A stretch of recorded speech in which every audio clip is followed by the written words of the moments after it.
My uncle told me my grandmother died penniless, but then I found her hidden, while naming me as sole heir to her $4.7 million estate, and discovered he had forged documents to steal everything while I lived in poverty. So I gathered evidence for 2 years and exposed him at his daughter's wedding in front of 300 guests. I found my grandmother's real will inside a hollowed-out Bible. She'd always told me the answers were in scripture. I thought she was being religious. Turns out she was being literal. It was a Sunday afternoon in March. I was cleaning out my late mother's storage unit, the one I'd been paying $89 a month for since she died 3 years ago because I couldn't afford to take the time off work to sort through it. Finally, I'd saved enough vacation days to tackle the project. Most of it was junk, old clothes, broken furniture, boxes of photographs from a childhood I barely remembered, but tucked in the corner, wrapped in plastic bags and covered with a faded quilt, was a box labeled Grandma's Things. I almost threw it away without opening it, almost. But something made me pause, some instinct, some whisper from a woman who'd been dead for 15 years telling me to look closer. Inside the box were items I remembered from my grandmother's house, a music box that still played a tinny version of Moon River, a set of hand-painted teacups, a leather-bound Bible with her name embossed in gold, Margaret Rose Whitfield. I opened the Bible out of nostalgia. Grandma Margaret had always been reading it when I visited as a child. She'd read me stories from it before bed. She taught me that the answers to life's questions could always be found in its pages. The pages were hollow. Someone had carefully cut a rectangle through the center of the book, creating a hidden compartment. Inside was a manila envelope, yellowed with age but still sealed. I opened it with shaking hands. Inside was a will, dated January 15, 2008, 3 months before my grandmother died. The last will and testament of Margaret Rose Whitfield. I read it once, then again, then a third time, my hands trembling so badly I could barely hold the paper. I, Margaret Rose Whitfield, being of sound mind and body, do hereby declare this to be my last will and testament, revoking all previous wills and codicils. To my beloved granddaughter, Cassandra Marie Whitfield, I leave the entirety of my estate, including but not limited to my residence at 847 Magnolia Lane, Charleston, South Carolina, all liquid assets contained in accounts at First National Bank, all investment accounts, all personal property, and full ownership of Whitfield Antiques, the business I built over 40 years. I make this bequest to Cassandra alone because she is the only member of my family who has shown me genuine love without expectation of reward. She visited me every Sunday without being asked. She listened to my stories. She held my hand when I was afraid. She is the daughter I wish I'd had, and I want her to have everything I built. To my son, Richard Whitfield, I leave nothing. He has taken enough from me during my lifetime, and I will not reward his greed in death. This will was prepared with the assistance of attorney Harold Pemberton and is witnessed and notarized according to the laws of South Carolina. I stopped reading. My vision had blurred. My heart was pounding so hard I could feel it in my throat. My grandmother had left me everything, and I had received nothing. My name is Cassandra Whitfield. I'm 32 years old. I work as a medical billing specialist at a hospital in Charlotte, North Carolina. I make $47,000 a year. I live in a 1-bedroom apartment with a leaky faucet and a radiator that only works half the time. I have $83,000 in student loan debt. And apparently, I was supposed to be a millionaire. Let me tell you about my family, about the people who raised me, about the architecture of lies that I'd been living inside for 15 years without knowing it. My grandmother, Margaret Whitfield, was a remarkable woman. She'd started Whitfield Antiques in 1968 with nothing but a small inheritance from her own mother and a deep knowledge of furniture, art, and collectibles. Over 40 years, she'd built it into one of the most respected antique dealerships in the Southeast. People came from all over the country to buy from her. She had an eye for value that was almost supernatural. She was also the warmest, kindest person I've ever known. When I was a child, she was my refuge. My mother was gone most of the time, working multiple jobs, struggling to make ends meet.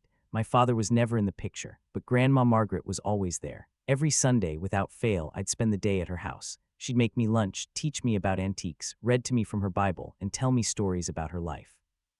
"You're special, Cassie," she used to say. "Don't let anyone tell you different. You have a good heart. That's worth more than all the money in the world." I believed her. I still do. She died when I was 17, March 28, 2008. A stroke took her quickly, according to my Uncle Richard, One moment she was there, the next she was gone. I wasn't allowed to see her before she died, wasn't allowed to say goodbye. My uncle said it happened too fast, that there wasn't time to call anyone. By the time I found out, she was already cremated. That should have been my first warning sign. Grandma Margaret had told me many times that she wanted a traditional burial. She'd shown me the plot she'd purchased next to my grandfather. She described the flowers she wanted on her casket. But Uncle Richard said she'd changed her mind, said she'd decided cremation was more practical, said he was respecting her final wishes.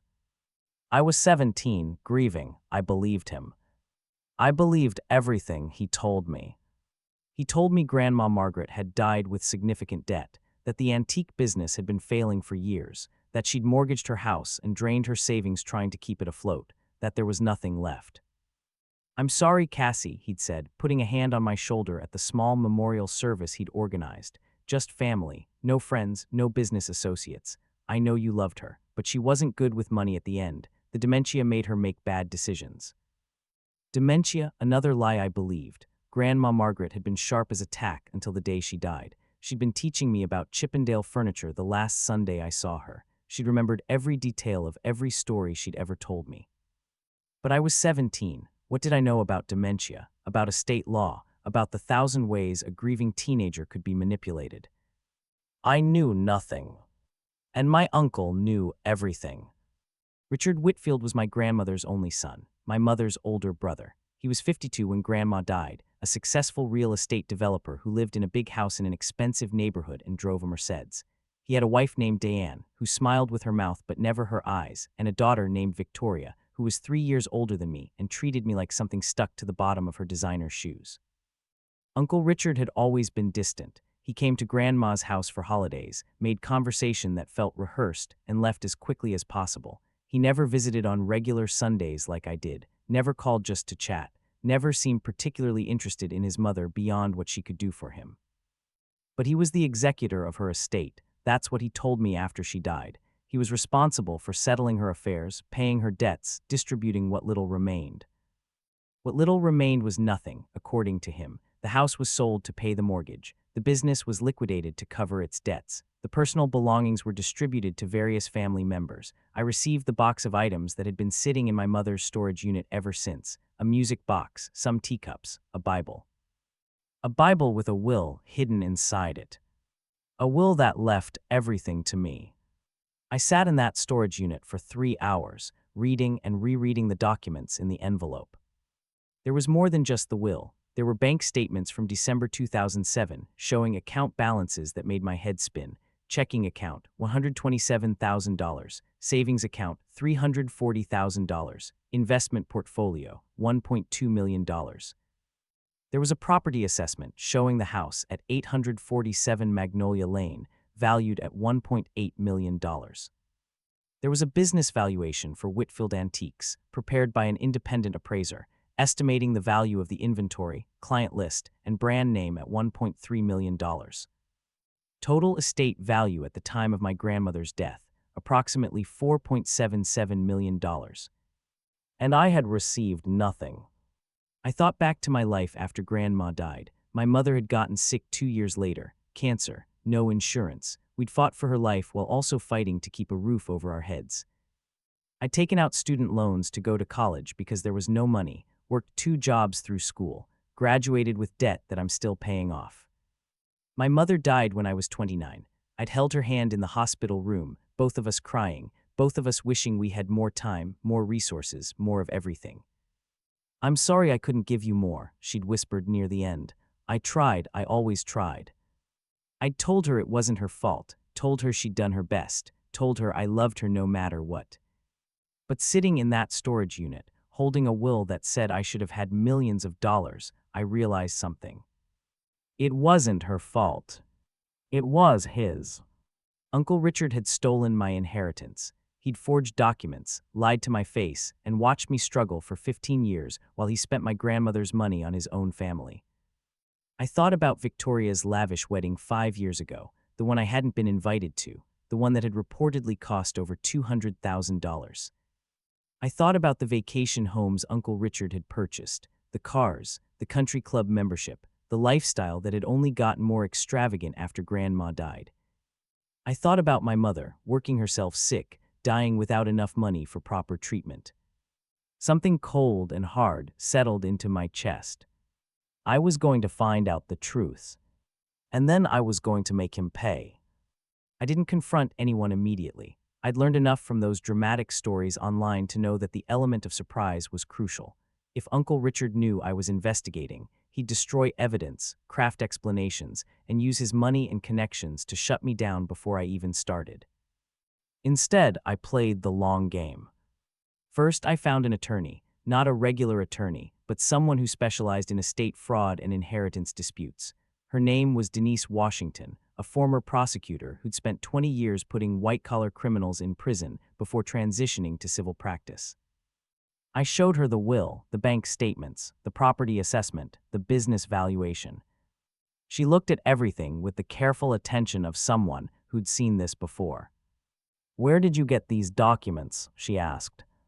"Hidden in my grandmother's Bible." She'd cut out the center of the pages and put them inside.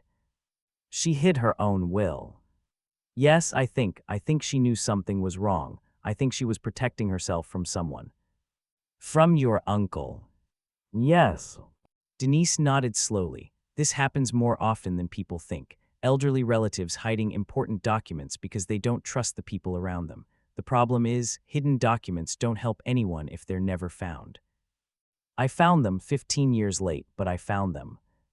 The question is whether we can still act on them. She studied the will again. This is properly witnessed and notarized. It would have been valid if it had been submitted to probate, but your uncle presumably submitted a different will or claimed there was no will at all.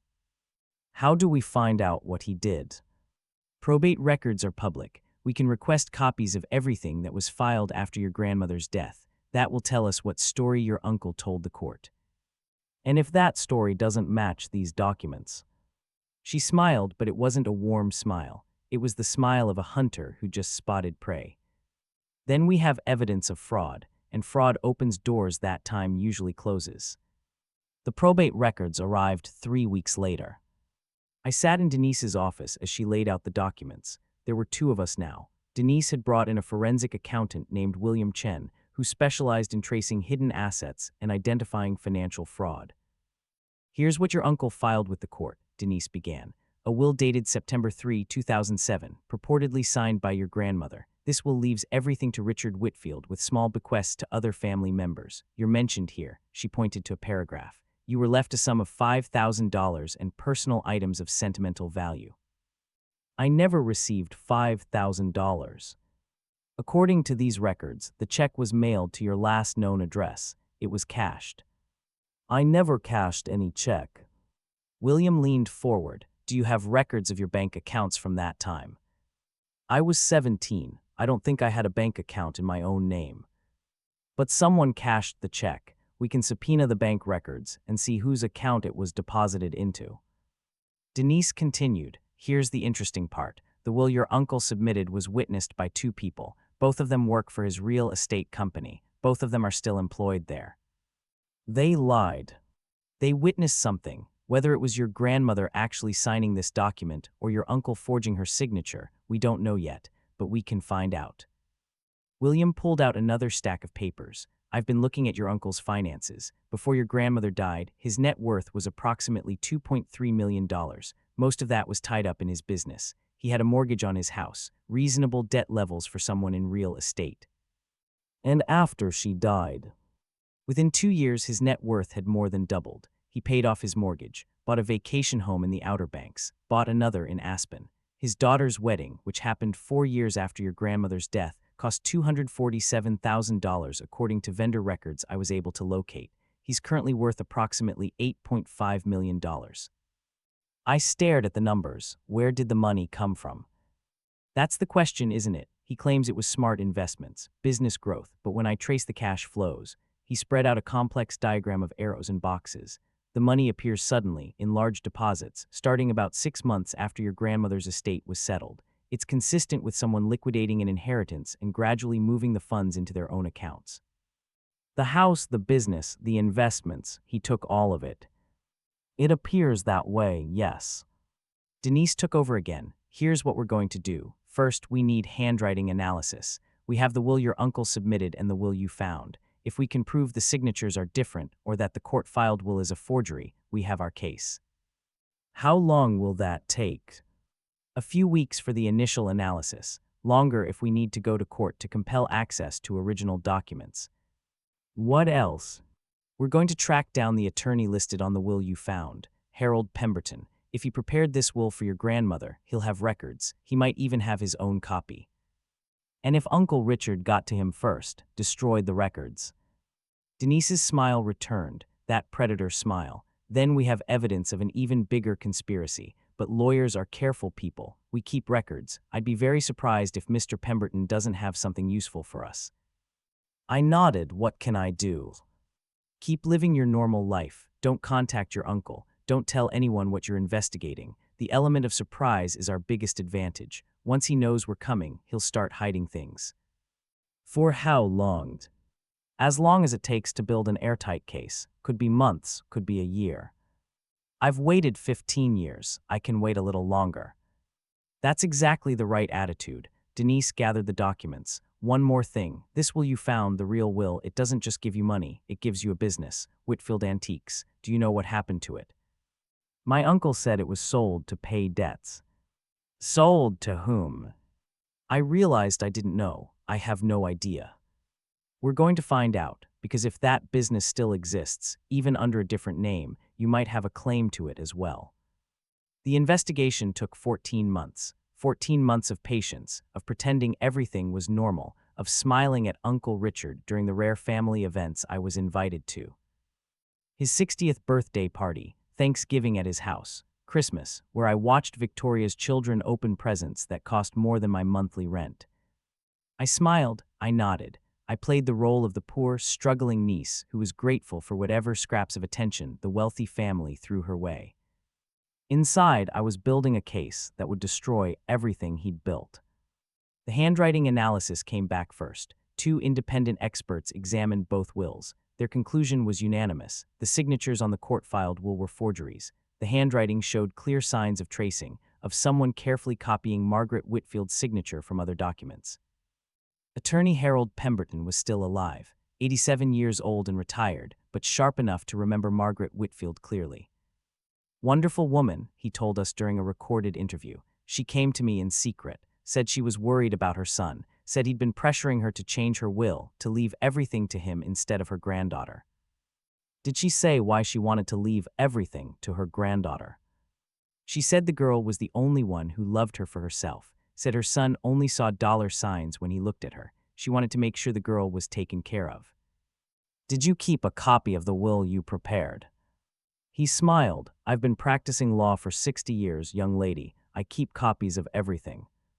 He produced his copy of the will, identical to the one I'd found in the Bible, but with his own notations and file stamps. I always wondered what happened, he said. When the estate went through probate with a different will, I assumed Margaret had changed her mind, but it never felt right. She was so certain when she signed this, so determined to protect her granddaughter. She hid the will, I told him, in a Bible. She knew someone was going to try to steal it. Harold's eyes went sad. She was afraid of her own son. What a terrible way to spend your final days. The forensic accounting revealed even more. William traced the money through a maze of accounts and shell companies, but the pattern was clear. Within 2 years of my grandmother's death, approximately $4.2 million had flowed from her estate into accounts controlled by Richard Whitfield. The house had been sold, but not to pay debts. It had been sold to a company that Richard secretly owned for about half its actual value, a classic technique for transferring assets while minimizing tax exposure. The antique business hadn't been liquidated. It had been absorbed into another business, Magnolia Fine Arts, which was owned by Richard's wife Diane. They'd kept the inventory, the client list, the expertise. They'd just changed the name and pretended Whitfield Antiques had never existed. He didn't just steal your inheritance, Denise said during one of our meetings. He erased your grandmother's legacy, took the business she built and pretended it was his wife's creation. Can we get it back? We can try. The statute of limitations for fraud doesn't start running until the fraud is discovered. You discovered it 14 months ago. We're well within the window. What about criminal charges? That's trickier. We can refer the case to the district attorney, but prosecution depends on their priorities and resources. The civil case is stronger and more likely to result in actual recovery. I want both. I want him to face consequences. Then we'll pursue both, but the civil case comes first. We need to secure the assets before he can hide them. We filed the lawsuit on a Tuesday morning, exactly 14 months after I found the will. The complaint was 63 pages long. It alleged fraud, forgery, breach of fiduciary duty, conversion of assets, and intentional infliction of emotional distress. It named Richard Whitfield, his wife Diane, his daughter Victoria, and several shell companies as defendants. It demanded the return of all stolen assets, plus damages, plus interest, plus attorney's fees. Total amount sought, $12.4 million. The lawsuit was sealed initially, giving us time to freeze assets before Richard could hide them.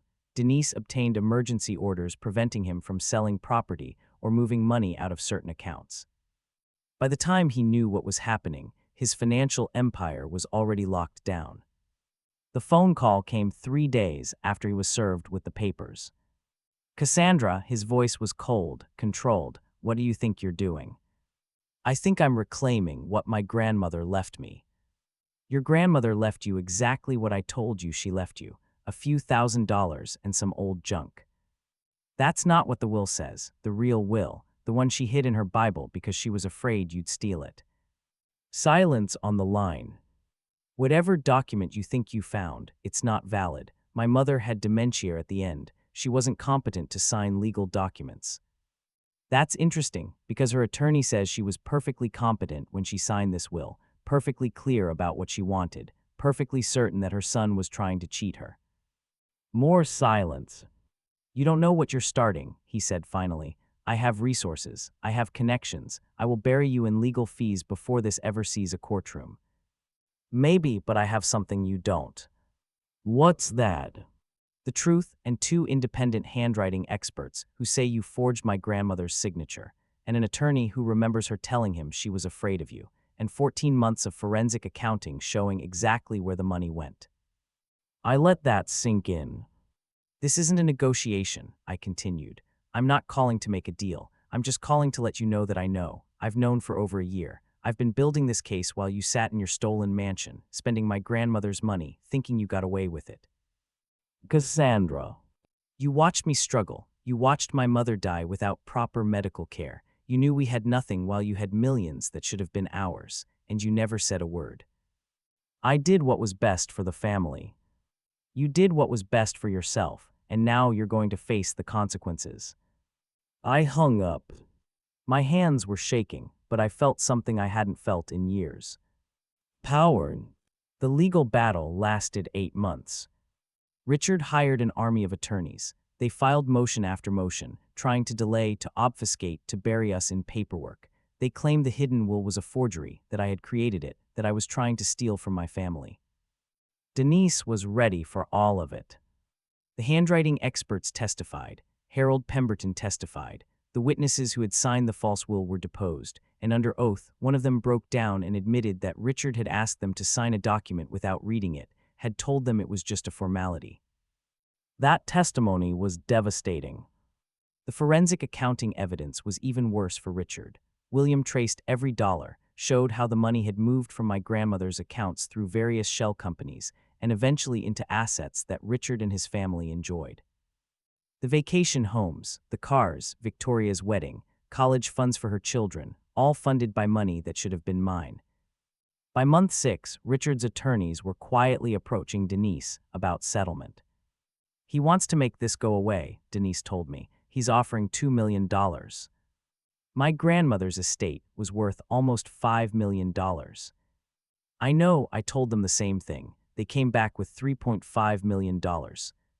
What about the business? Magnolia Fine Arts was built on my grandmother's inventory and client list. They're not willing to give up the business. They're claiming it's a separate entity that Diane built herself. That's a lie. I know, but proving it in court would take additional time and resources. We have to decide if it's worth pursuing. I thought about it, about my grandmother, who had built Whitfield Antiques from nothing, about her legacy being erased, absorbed into someone else's creation. It's worth pursuing. I want the business too. Denise nodded, then we go to trial. When? The date is set for April, but before that, there's something else we need to discuss. What? Your cousin Victoria is getting married again. Second marriage. The wedding is scheduled for March, 3 weeks before the trial. I felt a chill. What does that have to do with anything? It's going to be a big event, 300 guests, all of Richard's business associates, family friends, prominent members of the community, the same people who will potentially be on our jury or influence our case in other ways. You think he's using the wedding to rehabilitate his image?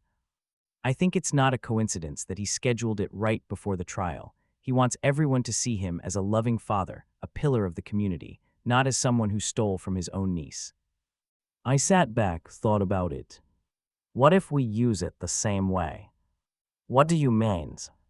The element of surprise, isn't that what you told me at the beginning, our biggest advantage? Denise studied me carefully. You want to expose him at the wedding. I want to tell the truth in front of everyone who matters to him, before the trial, before he can spin the narrative. That's risky. It could be seen as harassment. It could alienate potential jurors. Or it could make clear exactly what kind of person he is, in front of witnesses who know him, who trust him, who need to see the real Richard Whitfield. She was quiet for a long moment. It would need to be handled carefully, nothing illegal, nothing that could be used against us in court. But it could be done.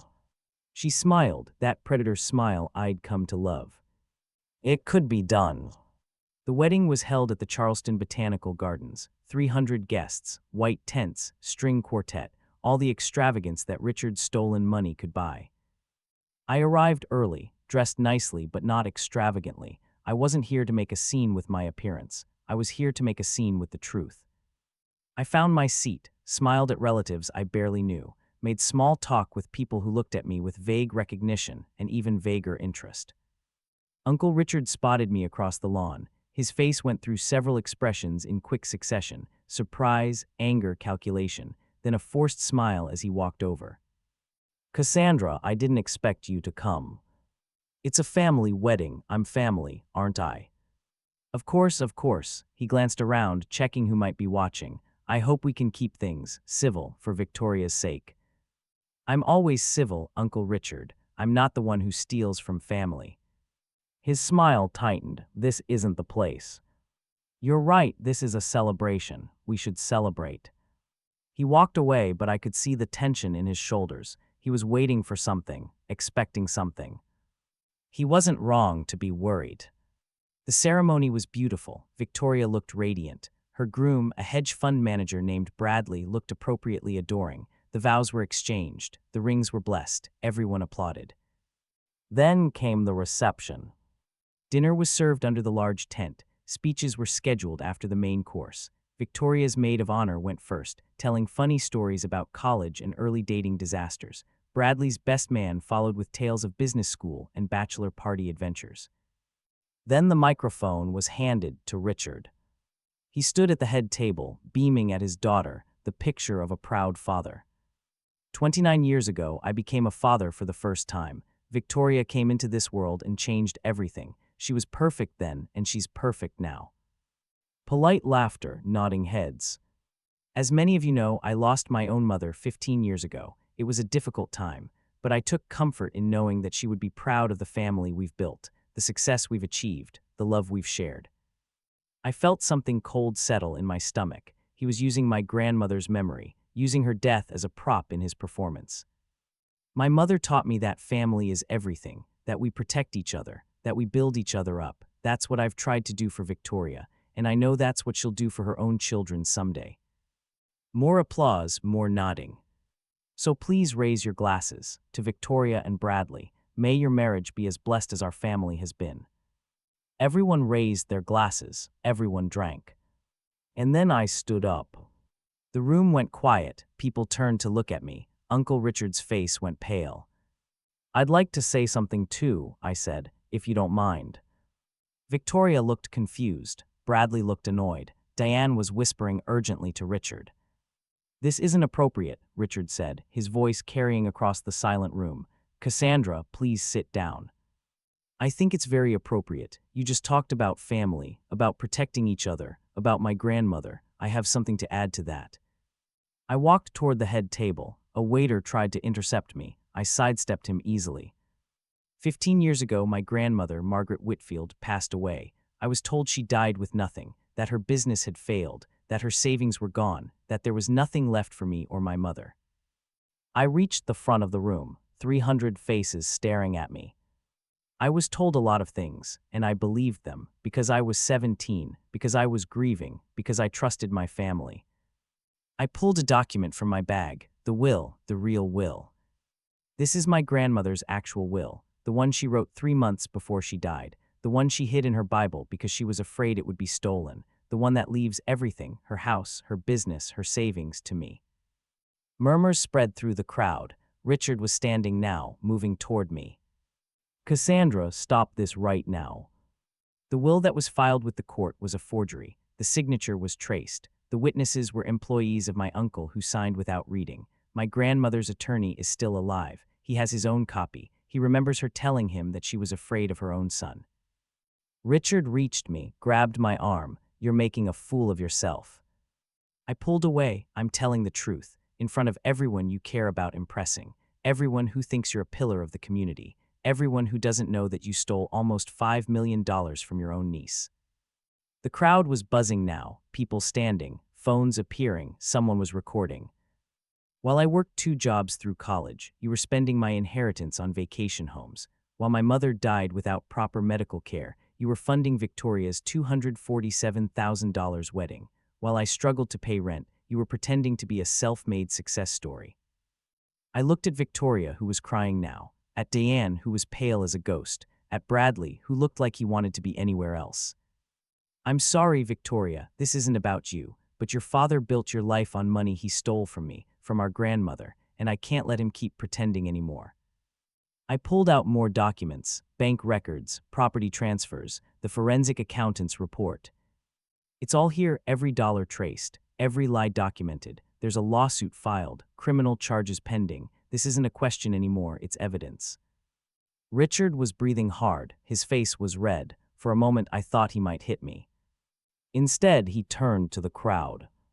This is ridiculous. She's disturbed. She's been angry at the family for years. This is all lies. Then explain the handwriting analysis. 2 independent experts said you forged the will. Experts can be bought. Explain how you went from a $2.3 million net worth to $8.5 million in 2 years after Grandma died. Smart investments, hard work. Explain why the attorney who prepared Grandma's will still has his copy, why he remembers her telling him she was afraid of you. Richard couldn't explain. He just stood there, face red, mouth opening and closing. I turned to the crowd one last time.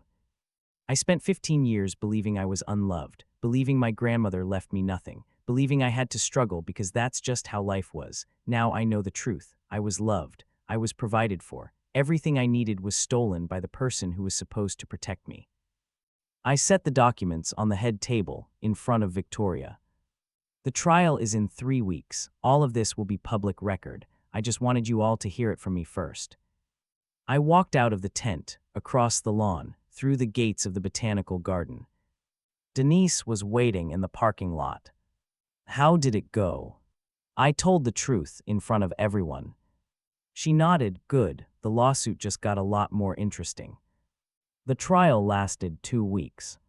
Richard's attorneys tried everything. They attacked my credibility. They attacked Harold Pemberton's memory. They suggested the will I found was a forgery I had created. None of it worked. The evidence was too clear. The forensic accounting was too detailed. The handwriting experts were too definitive. On March 27th, exactly 15 years and 1 day after my grandmother's death, the jury returned their verdict. Fraud, forgery, breach of fiduciary duty, conversion of assets, intentional infliction of emotional distress. Guilty on all counts. The judgment, $7.2 million in compensatory damages, $3 million in punitive damages, return of Magnolia Fine Arts to my ownership, all legal fees paid by the defendants. Total over $10 million. I sat in the courtroom as the verdict was read, and I felt something I hadn't expected. Not triumph, not joy. Grief. Grief for my grandmother, who had spent her final months afraid. Grief for my mother, who had struggled and died without knowing the truth. Grief for the relationship I should have had with my uncle, with my cousin, with the family that had been poisoned by greed. I'd won, but the victory felt hollow. Denise found me afterward, sitting on a bench outside the courthouse. "How do you feel?" "Empty. I thought I'd feel satisfied. I just feel sad." "That's normal. Justice isn't the same as healing. One comes from the court, the other has to come from you." "What happens now?" "Now Richard starts paying. The judgment will attach to his assets. The vacation homes will be sold. His business will be impacted. Diane will probably file for divorce to protect her personal assets. Victoria and her new husband will have to decide whether to distance themselves or go down with the ship." "And the criminal case?" "The DA is moving forward with charges. The civil verdict makes prosecution much easier. He'll probably face 5 to 10 years, depending on plea negotiations." "Good." We sat in silence for a moment. "There's one more thing," Denise said. "The business, Magnolia Fine Arts, it's yours now. What do you want to do with it?" I thought about my grandmother, about Whitfield Antiques, about 40 years of building something beautiful, only to have it stolen and renamed. "I'm going to restore it, change the name back, continue what she started." "You know anything about running an antique business?" "I know what my grandmother taught me, all those Sundays, all those lessons. I thought it was just spending time together. Now I think she was preparing me." "For what?" "For exactly this, for taking back what was mine, for carrying on her legacy." Denise smiled. "That sounds about right." The next year was about rebuilding. I moved to Charleston, took over the business my grandmother had built, changed the name back to Whitfield Antiques, learned everything I didn't know about running a company. It wasn't easy. Some of the former clients had developed loyalty to the business under its stolen identity. Some of the inventory had been sold or damaged over the years. The brand had been neglected, its reputation allowed to fade. But I worked day after day, month after month, slowly rebuilding what had been destroyed. The judgment money helped. I paid off all my debts immediately, bought a small house near the shop, invested in inventory, marketing, restoration of the business my grandmother had built. And I visited her grave every Sunday. It had taken time to arrange a proper burial. The ashes my uncle claimed were hers were exhumed and tested. They weren't hers at all. She had been cremated, but the remains had been scattered somewhere, perhaps destroyed entirely. So I created a memorial, a headstone next to my grandfather's, with her name and dates and a simple inscription. "Margaret Rose Whitfield, beloved grandmother, her legacy lives on." I would sit there and talk to her, tell her about the business, about the trial, about the life I was building. "I found your will, Grandma, right where you hid it. I know why you hid it. I know what you were afraid of." The wind would rustle the trees, birds would sing. It felt like she was listening. "I'm doing what you wanted. I'm carrying on your work. I'm making sure your name isn't forgotten." Sometimes I would bring items from the shop, pieces I thought she would have appreciated. I'd describe them to her, the way she used to describe them to me. "This is a Georgian silver tea set, late 1700s. See how the spout curves? That's how you can tell the period. You taught me that, I remember." I would stay for hours sometimes, until the sun started to set, until the cemetery was quiet. Then I would go back to work.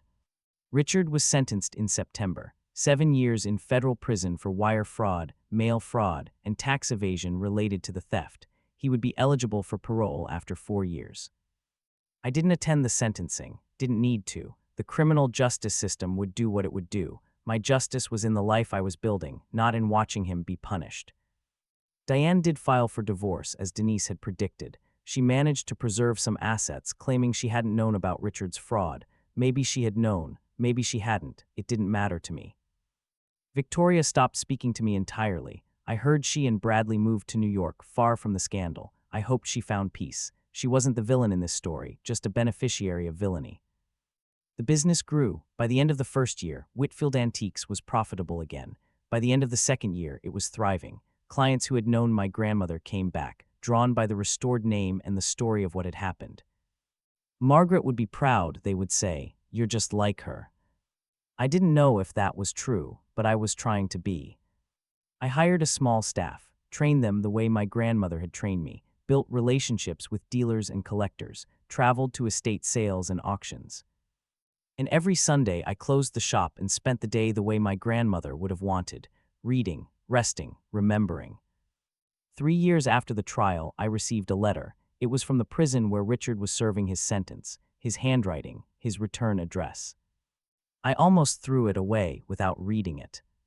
But curiosity got the better of me. Dear Cassandra, I don't expect you to forgive me. I don't deserve forgiveness, but I need to tell you something I should have told you years ago. Your grandmother loved you more than anyone else in the world. She told me that, near the end. She said you were the only one who visited because you wanted to, not because you wanted something. She said you had her heart. I was jealous of that. I'd spent my whole life trying to earn her approval, and you got it just by being yourself. When she told me she was leaving everything to you, I couldn't accept it. I convinced myself I deserved it more, that I had worked harder, that it wasn't fair. I was wrong about everything, about the money, about the forgery, about watching you struggle without helping. I told myself it wasn't really hurting you because you didn't know what you were missing, but that was another lie I told to make myself feel better. Your mother came to me once when she was sick. She asked for help. I turned her away. I told her I didn't have anything to spare. I had millions in stolen money, and I told your dying mother that I couldn't help. That's the thing I can't forgive myself for, not the money, your mother, watching her suffer when I could have saved her. I know this letter doesn't change anything. I know you'll probably hate me forever, and you should, but I wanted you to know that I understand now what I did. I understand the harm. I understand the cruelty. I'm sorry for whatever that's worth. Richard. I read the letter 3 times. Then I burned it. His sorry didn't bring back my mother. His understanding didn't undo 15 years of struggle. His confession didn't heal the wounds he'd inflicted. But maybe, somewhere in that prison cell, he was finally facing what he'd done. That would have to be enough. It's been 5 years since the trial. I'm 37 now. I run Whitfield Antiques out of a beautiful storefront in downtown Charleston. We've expanded twice. We have 8 employees. We're one of the most respected dealers in the Southeast. I got married last year. His name is James. He's a history professor at the College of Charleston. We met when he came into the shop looking for Civil War-era memorabilia for a research project. He stayed for 3 hours, talking to me about history and antiques and the stories objects carry with them. I knew I loved him when he asked about the photograph behind my desk. My grandmother, young and beautiful, standing in front of the original Whitfield Antique sign. "Who's that?" he asked. "My grandmother. She started this business. She looks kind." She was the kindest person I ever knew. He nodded like that was exactly the right answer, like he understood something important just from that photograph. We have a daughter now, 6 months old. We named her Margaret Rose after my grandmother. Little Maggie, James calls her. She's going to be just like her great-grandmother. I hope so. I hope she grows up knowing she's loved, knowing her family will protect her, knowing that the people around her tell the truth. I'll make sure of it. Richard was released last year. Good behavior. He's living in a small apartment somewhere in Florida, according to the conditions of his parole. He's not allowed to contact me, not allowed to come within 500 feet of me or my business. I don't think about him much anymore. He's part of a past I've moved beyond, a chapter that's closed. Sometimes, though, I think about the 16-year-old girl who visited her grandmother every Sunday, who sat in that beautiful house on Magnolia Lane and learned about antiques, about history, about the value of things that last. I think about how close I came to never knowing the truth, if I hadn't cleaned out that storage unit, if I hadn't opened that Bible, if my grandmother hadn't hidden her will so carefully. But she did. She protected me even after death. She made sure I would find what I needed when I was ready to find it. That's love, real love. The kind that thinks ahead, that plans, that refuses to let the people you care about be destroyed by the people who might harm them. I try to live up to that love every day, in how I run the business, in how I raise my daughter, in how I remember the woman who gave me everything and then made sure I would receive it. Every Sunday I still visit her memorial. Sometimes I bring Maggie. I tell her about her great-grandmother, about the business, about the Sundays we used to spend together. She loved you before you were born, I tell her. She prepared for you, made sure you'd have what you needed. That's what good families do. Maggie doesn't understand yet. She will someday. The story ends here, but also it doesn't, because the business my grandmother built continues. The love she gave me continues. The legacy she protected continues. In Maggie, in me, in Whitfield Antiques. That's what she wanted, not just for me to have money or security, for her life's work to carry on, for someone who loved her to keep building what she started. I'm doing that every day, with every item I buy and sell, with every client I help, with every story I tell about the objects that pass through my hands. Everything has a history, I tell my customers, the same way my grandmother told me. Every piece carries the stories of the people who owned it. Our job is to honor those stories, to make sure the objects find homes where they'll be loved. That's what my grandmother did for me. She made sure I found a home where I would be loved, a legacy where I would belong. Even when someone tried to steal it, she made sure I would find my way back. Some things are stronger than theft, stronger than greed, stronger than 15 years of lies. Love is one of them. Truth is another. I have both now, and no one can take them away. If you're reading this and you see yourself in my story, I want you to know something. The truth is worth finding, even when it's hidden, even when people want you to believe lies, even when it takes years or decades to uncover. Find your truth, fight for it, and never let anyone make you believe you don't deserve what's rightfully yours. You do. You always did. If this story resonated with you, if you've experienced family betrayal or inheritance theft, or the discovery that everything you believed was a lie, I want you to know you're not alone. Every week we share stories like this one, real people, real betrayals, real recovery, real justice. Hit that subscribe button and turn on notifications. Join a community of survivors who refused to stay silent, who refused to accept the lies they were told, who took control of their own stories. Subscribe now, share this with someone who needs to hear it, and remember, the truth doesn't just set you free, it gives you back the life that was stolen from you.